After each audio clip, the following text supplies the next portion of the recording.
Baik. Ramadan biasa dikaitkan dengan tadarus.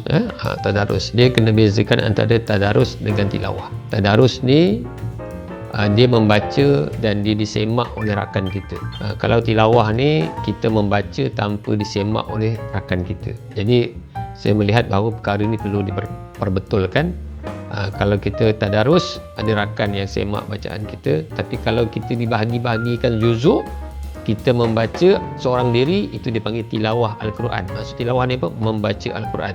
Jadi bagaimana kita patut membina hubungan kita dengan Al-Quran ni?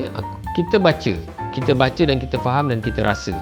Jangan biarkan lidah bergerak sendirian manakala fikiran melayang ke menu berbuka. Contohlah jadi kita baca, pastikan tajwid dan makhraj terjaga, kualiti bunyinya, dan kita faham. Sediakan satu naskah Al-Quran yang ada terjemahan di sebelah kita, ataupun dalam Al-Quran itu sendiri ada terjemahan. Setiap kali selesai satu makna ataupun satu ayat ataupun satu juzuk, kita mentadabbur maksud ayat tersebut, dan kita cari apa yang kita boleh dapat daripada apa yang kita baca tadi. Cuba cari satu ayat yang kena dengan situasi hidup hari ini. Itulah message yang Allah nak sampaikan kepada kita tentang bagaimana kita nak mentadabbur Al-Quran ni, bukan setakat kita membaca. Utamakan tadabbur berbanding speed.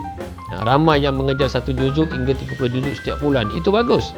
Tapi jika ia menyebabkan anda stres, kita baca mengejar waktu seperti kereta api. Kereta api bukan kereta api biasa, kereta api laju ni, kesannya pada jiwa akan berkurangan. Kita akan kurang sebab kita fokus untuk kita menghabiskan juzuk, bukan kita nak mentadabbur Al-Quran tersebut. Allahuakbar.